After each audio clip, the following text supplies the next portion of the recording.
शुभ दिवस बच्चों। राधे कृष्णा हिंदी कक्षा में मैं आप सब बच्चों का एक बार फिर स्वागत करती हूँ। बच्चों, आज इस वीडियो के माध्यम से मैं आपको महादेवी वर्मा द्वारा रचित गीत 3 की व्याख्या समझाने जा रही हूँ। तो आइए सबसे पहले गीत 3 के संदर्भ को समझने का प्रयास किया जाए। संदर्भ आप इस प्रकार लिखेंगे। प्रस्तुत पद्यांश श्रीमती महादेवी वर्मा द्वारा रचित सांझ गीत नामक काव्य संग्रह से हमारी पाठ्यपुस्तक के काव्य खंड में संकलित गीत 3 शीर्षक गीत से उद्धृत है अथवा लिया गया है। प्रसंग आप इस प्रकार लिखेंगे।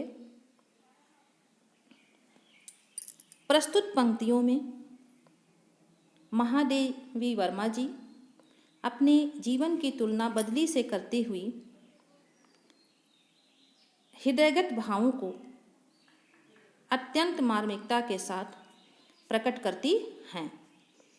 तो ये हो गया आपका संदर्भ और प्रसंग। अब ध्यान दीजिए पूरी तरह से व्याख्या पे। तो प्रथम पंक्ति जो है वो इस प्रकार से है। मैं नीर भरी दुख की बदली, स्पंदन में चिर निस्पंद बसा, क्रंदन में आहत विश्व हंसा, नैनों में दीपक से जलते, पलकों में निर्झाड़ी मछली।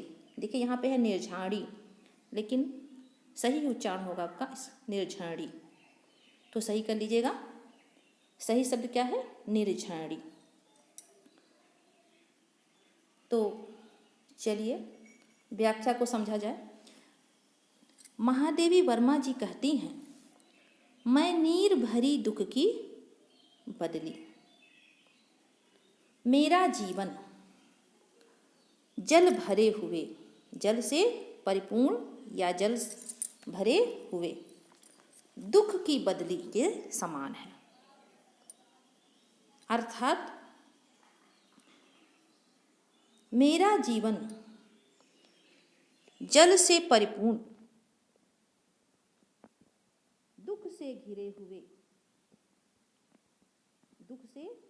हुए या दुख रूपी बदली के समान है। दुख रूपी बदली की तरह। स्पंदन में चिर निस्पंद बसा, क्रंदन में आहत विश्व हंसा, नैनों में दीपक से जलते, पलकों में निर्झरी मछली। यहाँ भाव ये है कि जिस प्रकार बदली के समय आकाश में हमेशा आकाश से जल की वर्षा होती रहती है, जल की बूंदें गिरती रहती हैं, ठीक उसी प्रकार दुख की अधिकता के कारण परमात्मा के वियोग में व्याकुलता की स्थिति होने के कारण मेरे नेत्रों से भी निरंतर आंसुओं की धारा प्रवाहित होती रहती है। तो इस प्रकार बदली के जीवन में और मेरे जीवन में कोई अंतर नहीं है। यहाँ मानवीकरण अलंकार है, इस बात पे आप ध्यान दीजिएगा। अनुप्रास, रूपक, उपमा तो नीचे तक आपको मिल ही जाएगा, लेकिन पूरे कविता में मानवीकरण अलंकार हर जगह पे है। मानवीकरण अलंकार इसलिए है, मानवीय नहीं है, मानवी है। मानवीकरण अलंकार इसलिए है क्योंकि बदली जो कि प्रकृति का एक हिस्सा है, बदली से महादेवी वर्मा जी ने अपने जीवन की तुलना की है। तो अब आप समझ गए होंगे, इसीलिए यहाँ पे मानवीकरण अलंकार है। तो मैं नीर भरी दुख की बदली, मेरा जीवन जल से भरे हुए दुख की बदली के समान है। स्पंदन में चिर निस्पंद बसा। स्पंदन मतलब होता है कंपन, चिर मतलब सदा, दीर्घकाल का, और निस्पंद मतलब होता है स्थिरता। क्रंदन चीख पुकार, रोना करुण विलाप, आहत मतलब चोटिल होना या घायल होना, विश्व हंसा, विश्व मतलब संसार, नयनों में दीपक से जलते, नेत्रों में दीपक जलते हैं, पलकों में निर्झड़ी, निर्झड़ी अर्थात नदियाँ। तो अब आइए व्याख्या पे फिर से ध्यान दिया जाए। स्पंदन में चिर निस्पंद बसा, जिस प्रकार बदली के समय सदा स्पंदन की स्थिति होती है, कंपन की स्थिति होती है, बदली के समय जब वर्षा की बूंदें धरती की तरफ आती हैं तो उसकी रिमझिमाहट में, बूंदों की रिमझिमाहट में, उनकी थिरकन में कंपन के स्वर होते हैं। ठीक उसी प्रकार कंपन की, जिस प्रकार बदली के स्पंदन में, बदली के समय कंपन की स्थिरता होती है, निस्पंद अर्थात स्थिरता होती है, ठीक उसी प्रकार मेरे जीवन में भी परमात्मा से वियोग के कारण, परमात्मा से वियोग के कारण मेरे जीवन में भी कंपन की स्थिरता, निस्पंद स्पंदन, तो स्पंदन कंपन की स्थिरता सदैव बनी रहती है। मैं भी वियोग की अधिकता के कारण, दुख की अधिकता के कारण सदैव कांपती रहती हूँ। तो आइए आगे बढ़ते हैं। पूरी तुलना ये कर रही हैं, बदली के जीवन से अपने जीवन की तुलना कर रही हैं, तभी तो मानवीकरण अलंकार है। क्रंदन में आहत विश्व हंसा, जिस प्रकार बदली के भयंकर गर्जना के स्वरों को सुनकर, क्रंदन, बदली का क्रंदन क्या है? बदली के समय जब आकाश में बादल छाए होते हैं तो बादलों की गर्जना को सुनकर ग्रीष्म ऋतु के ताप से आहत दुखी, आहत दुखी, ग्रीष्म ऋतु के ताप से, गर्मी से आहत दुखी पूरा संसार वर्षा आगमन की आशा से हंसने लगता है, आनंदित हो जाता है। ठीक उसी प्रकार, अब अपने जीवन की तुलना करेंगे, ठीक उसी प्रकार मैं भी जब मानव समाज की चिंता को लेकर रोती हूँ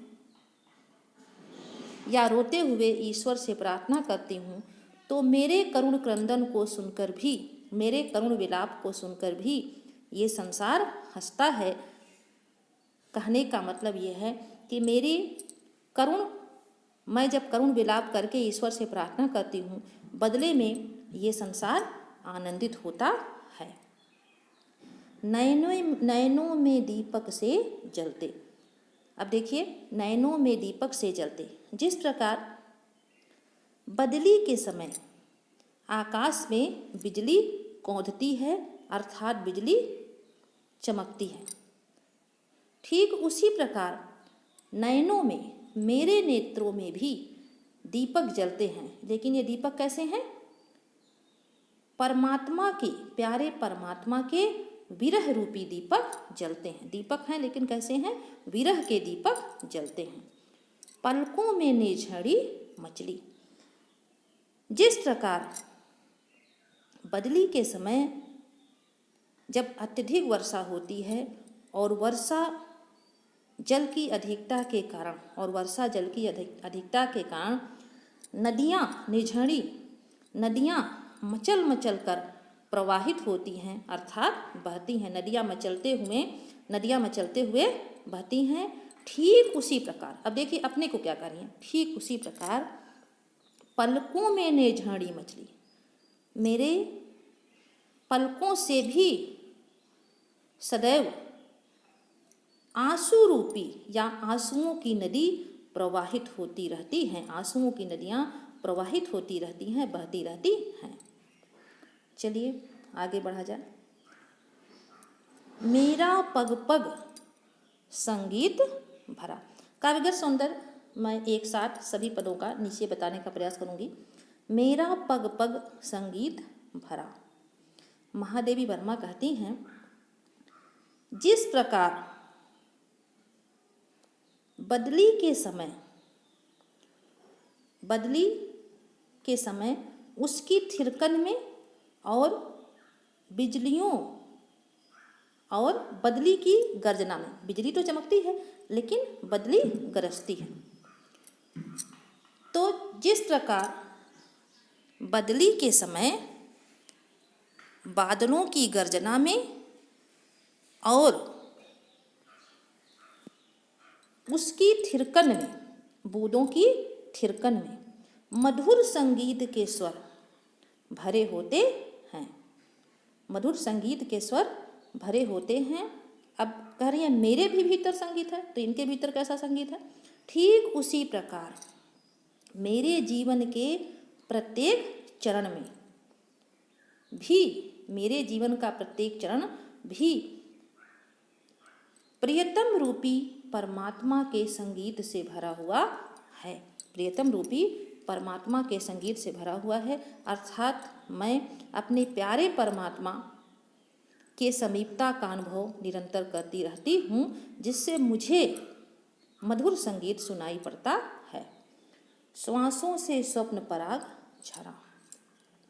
ठीक इसी प्रकार देखिए, मेरे जीवन के प्रत्येक श्वास से, अब देखिए यहाँ पहले बदली की बात हो जाए, तो जिस प्रकार बदली के समय सुगंधित वायु बहती रहती है, बदली के समय सुगंधित वायु बहती रहती है। आप सोचेंगे सुगंधित वायु कैसे बहती है? बदली के समय जब धरती तपी रहती है, तो जब बूंदें नीचे की तरफ आती हैं, बूंदें धरती पर पहली बार गिरती हैं, तो सोधी सोधी महक उठती है, यहाँ वही भाव है। तो श्वासों से स्वप्न पराग झरा। जिस प्रकार बदली के समय सुगंधित वायु बहती है, ठीक उसी प्रकार मेरे जीवन के प्रत्येक श्वास से स्वप्न रूपी पराग, यहाँ पे डालिएगा स्वप्न रूपी पराग झरते रहते हैं। अर्थात इसका भाव क्या है?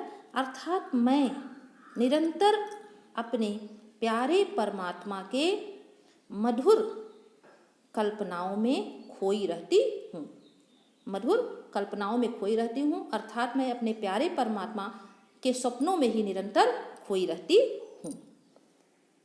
नभ के नव रंग बनते दुकूल, नभ के नव रंग बुनते दुकूल, छाया में मलय बयार पली। ध्यान दीजिए, कह रही हैं जिस प्रकार बदली के समय जब वर्षा होती है, तो वर्षा होने के बाद नभ के नवरंग, आकाश के नवीन रंग बुनते हैं अर्थात बनाते हैं। दुकूल, दुकूल का मतलब होता है इंद्रधनुष। छाया में मलय बयार पली, और बदली की छाया में मलय बयार, मलय पर्वत से आने वाली सुगंधित वायु को कहते हैं मलय बयार। पली अर्थात चलने लगती है। तो आइए पूरी तरह से व्याख्या पे ध्यान दिया जाए। महादेवी वर्मा जी कहती हैं, बदली के पश्चात, बदली के समय जब वर्षा होती है, तो वर्षा के पश्चात आकाश में, नव अर्थात आकाश में नवीन रंगों से सजा हुआ, नवीन रंगों से सजा हुआ, निर्मित हुआ दुकूल इंद्रधनुष निकलता है। और उस इंद्रधनुष की आभा से, उस इंद्रधनुष के प्रकाश से पूरा आकाश प्रकाशित हो जाता है। ठीक उसी प्रकार मेरा जीवन भी परमात्मा के तेज को, परमात्मा के तेज का निरंतर अनुभव करता रहता है। मैं भी परमात्मा के तेज से, प्यारे परमात्मा, प्रियतम परमात्मा के तेज से निरंतर प्रकाशित होती रहती हूँ। छाया में मलय बयार पली। जिस समय बदली की छाया में मलय पर्वत से आने वाली सुंदर वायु चलने लगती है। मलय पर्वत से आने वाली वायु कैसी है? शीतल है, मंद है, मतलब धीरे धीरे चलती है, शीतल होती है और सुगंधित। तो जिस प्रकार बदली की छाया में मलय पर्वत से आने वाली सुगंधित शीतल और धीमी गति से चलने वाली वायु बहने लगती है, ठीक उसी प्रकार मैं भी प्यारे परमात्मा के स्मृति की छत्र छाया में, देखिए बदली की छाया इनके लिए नहीं है, इनके लिए है प्यारे परमात्मा की छत्र छाया में मैं भी छाया में मैं भी मलय पर्वत से आने वाली वायु के समान शीतलता का अनुभव करती हूँ।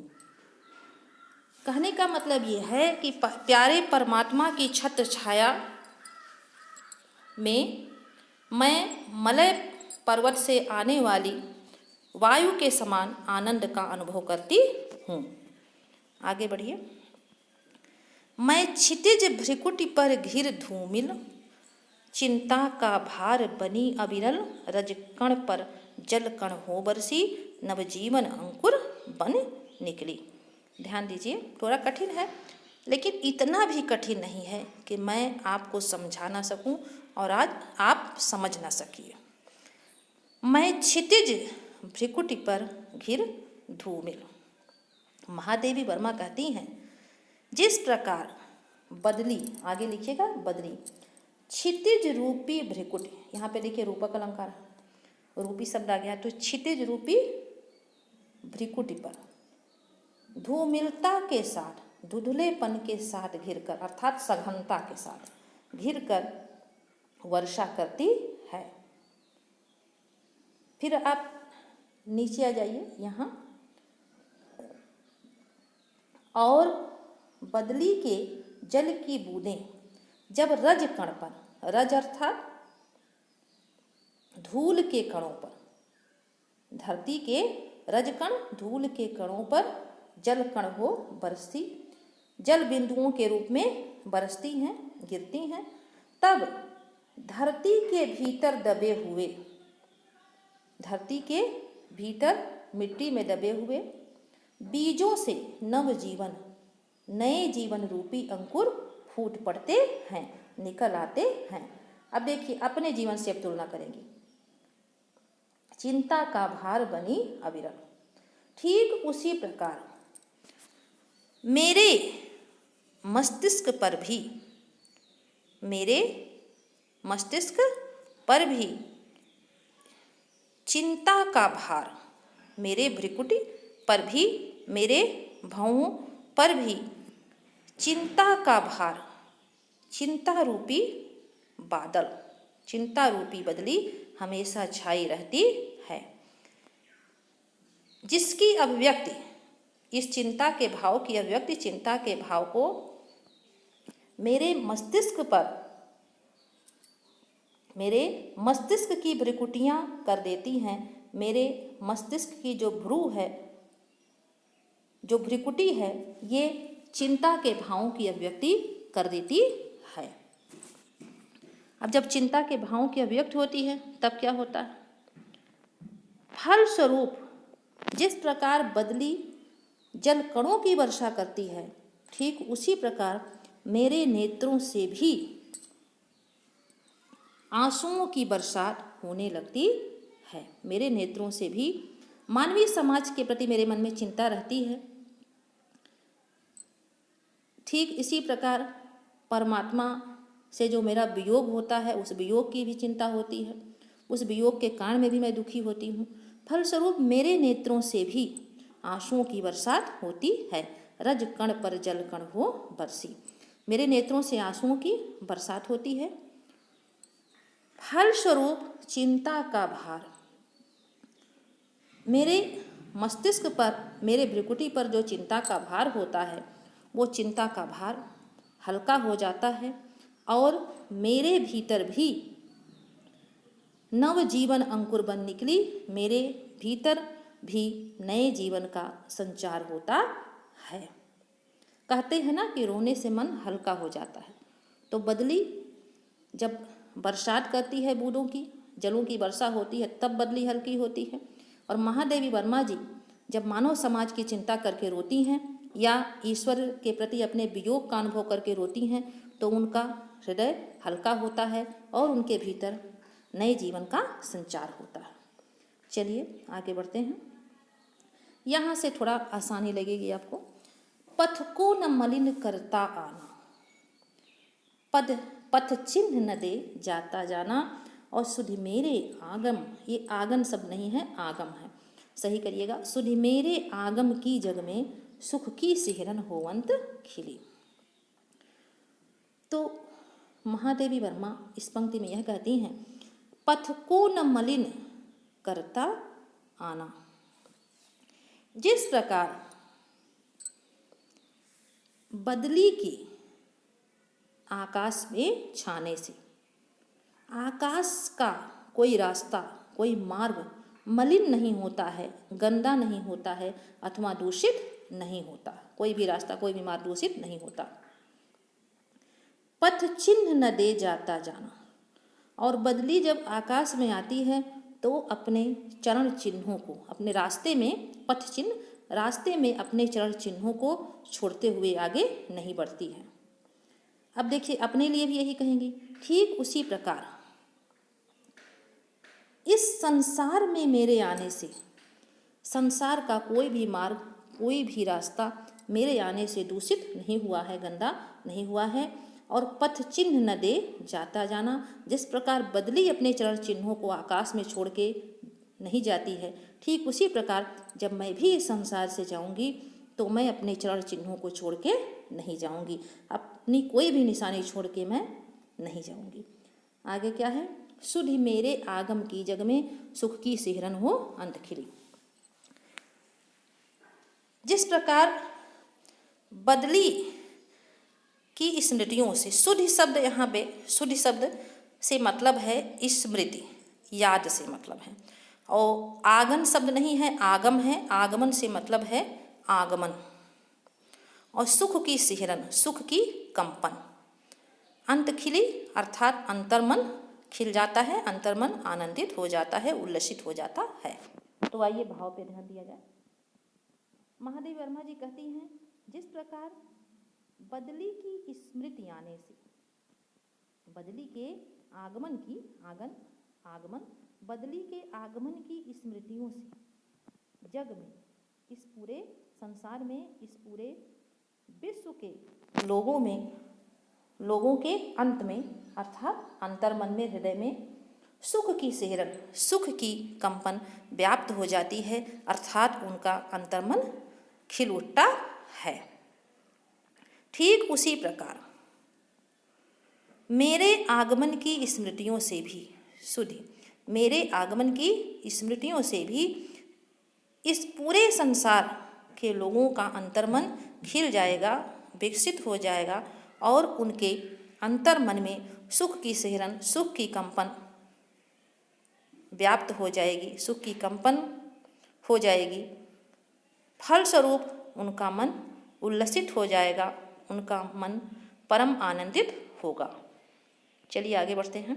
विस्तृत नभ का कोई कोना, मेरा न कभी अपना होना, परिचय इतना इतिहास यही, उमड़ी कल थी मिट आज चली। महादेवी वर्मा जी अंतिम पंक्तियों में कहती हैं, विस्तृत नभ का कोई कोना।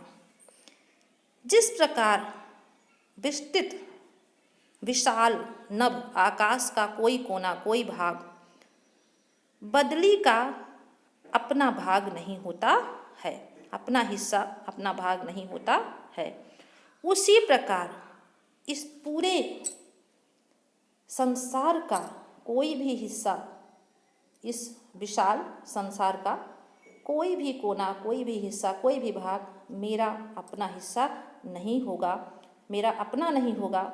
ना तो मैं इस संसार में कुछ लेकर आई थी और ना ही मैं इस संसार से कुछ लेकर जा रही हूँ। परिचय इतना इतिहास ही, उमड़ी कल थी मिट आज चली। जिस प्रकार बदली का सिर्फ यही इतना परिचय होता है, यही उसका इतिहास होता है कि एक दिन वह आकाश में उमड़ते हुए आती है और एक दिन आकाश से चली जाती है।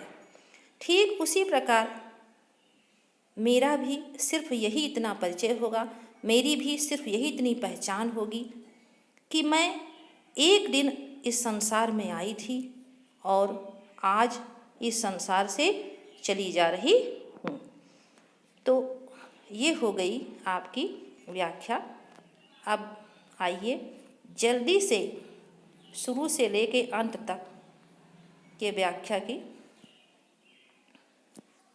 व्याख्या के काव्यगत सौंदर्य पे ध्यान दिया जाए। तो पहले पंक्ति की जो आपकी व्याख्या होगी, व्याख्या का जो काव्यगत सौंदर्य होगा इस प्रकार होगा। सबसे पहले आप लिखेंगे कि इन पंक्तियों में महादेवी वर्मा जी की विरह वेदना प्रकट हुई है। भाषा शुद्ध परिष्कृत खड़ी बोली है। अलंकार पे ध्यान दीजिए, अलंकार रूपक है, उपमा है एवं मानवीकरण है। तो मानवीकरण पूरे में है, मैंने आपको पहले ही बता दिया। रूपक पे ध्यान दीजिए इस पैराग्राफ में। तो रूपक देखिए, नयनों में दीपक से जलते, दीपक हैं लेकिन कैसे दीपक हैं? विरह के दीपक हैं, विरह रूपी दीपक जलते हैं। तो रूपक अलंकार आपका यहाँ पे हो गया। और नीर भरी दुख की बदली, दुख रूपी बदली, यहाँ भी आपका रूपक अलंकार है। तो रूपक अलंकार हो गया है। और उपमा, नयनों में देखिए दीपक तो है ही, दीपक जल रहे हैं, लेकिन एक शब्द यहाँ पे भी आया है, दीपक से जलते। तो विरह दीपक से जलते, विरह रूपी दीपक जलते हैं ऐसा भी कहते हैं। और दीपक की तरह जलते हैं, नेत्रों में दीपक की तरह जलते हैं। तो से शब्द आ गया है, यहाँ पे आपका उपमा है। और नीर, इसको करिएगा जैसे से में है तो उपमा हो गया। और नीर भरी दुख की बदली जो ऊपर वाला है उसमें आपका हो गया है रूपक अलंकार। और हालांकि आपको अभी उपमा के उदाहरण नीचे भी मिलेंगे। मेरा पग पग संगीत भरा, देखिए यहाँ पे पुंदुक्ति प्रकाश है। मैं मूलतः आपको, हाँ अगर रस की बात करें तो रस आपका वियोग है। पूरे में कौन सा भाव है? श्रृंगार का वियोग पक्ष है। इसको भी मैं बार बार नहीं बताऊंगी क्योंकि पूरे में वही है। मानवीकरण अलंकार पूरे में है, वियोग पक्ष है ये पूरे में है। क्यों वियोग है? क्योंकि महादेवी वर्मा प्रियतम परमात्मा से अपने वियोग का अनुभव कर रही हैं। यहाँ पे परमात्मा आलंबन है और महादेवी वर्मा जी आश्रय हैं। और देखिए मैंने आपको बताया था एक अलंकार जहाँ पे किसी शब्द को दो बार लिखा जाता है, दो बार आता है कोई शब्द, लेकिन वह दोहराने के लिए प्रयोग किया जाता है। अगर दोनों के अर्थ अलग होते तो यमक होता, लेकिन यहाँ पे दोहराया जा रहा है पग पग, तो ये हो जाएगा पुनरुक्ति प्रकाश अलंकार। आगे देखिए, श्वासों से स्वप्न पराग झरा, नभ के नव रंग, तो स्वप्न रूपी पराग झर रहे हैं, तो स्वप्न रूपी पराग झर रहे हैं। तो यहाँ पे क्या है? स्वप्न पराग झरते हैं, रूपक अलंकार। नभ के नवरंग बनते दुकुल, छाया में मलय बयार चली। पग पग, पा दो बार आया, इस दृष्टि से अनुप्रास अलंकार भी हो जाएगा। नभ के न दो बार आया है तो यहाँ पे अनुप्रास अलंकार भी हो जाएगा। आगे बढ़िए। इसके अतिरिक्त आप, मुझे वीडियो बनाना होता है तो मैं जल्दी में थोड़ा सा काम ख़त्म करने का प्रयास करती हूँ, क्योंकि ये भी देखना होता है कि वीडियो बहुत अधिक लंबा ना हो। मैं क्षितिज भ्रिकुटि पर घिर धूमिल, तो जल्दी से और जगह पे ध्यान दिया जाए। मानवीकरण सब में होगा, वियोग पक्ष सब में होगा। और अनुप्रास तो सदाबहार अलंकार है, जहाँ भी आवृत्ति हो वहाँ पे आप देख लीजिए। पुनरुक्ति प्रकाश जहाँ एक शब्द दो बार हो। मैं क्षितिज भ्रिकुट, देखिए यहाँ पे भी रूपक है। रज कण पर जल कण हो बरसी, नव जीवन नए जीवन रूपी अंकुर, रूपक अलंकार है।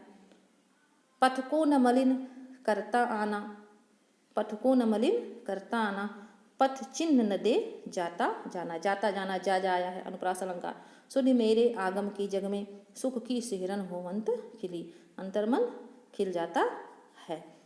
तो इसके अतिरिक्त इतना मैंने बताया। आप और भी आपने पढ़ा है रस अलंकार छंद को तो आप कायदे से इसको अपने हिसाब से भी आप देख सकते हैं, जिससे ज़्यादा से ज़्यादा, अधिक से अधिक आप रस अलंकार छंद को प्रकट कर सकें, खोज के निकाल सकें। उससे आपकी क्षमता और ज़्यादा विकसित होगी। तो चलिए, अब आपसे विदा लेने का समय आ गया है। अगले वीडियो में फिर आपसे मुलाकात होगी।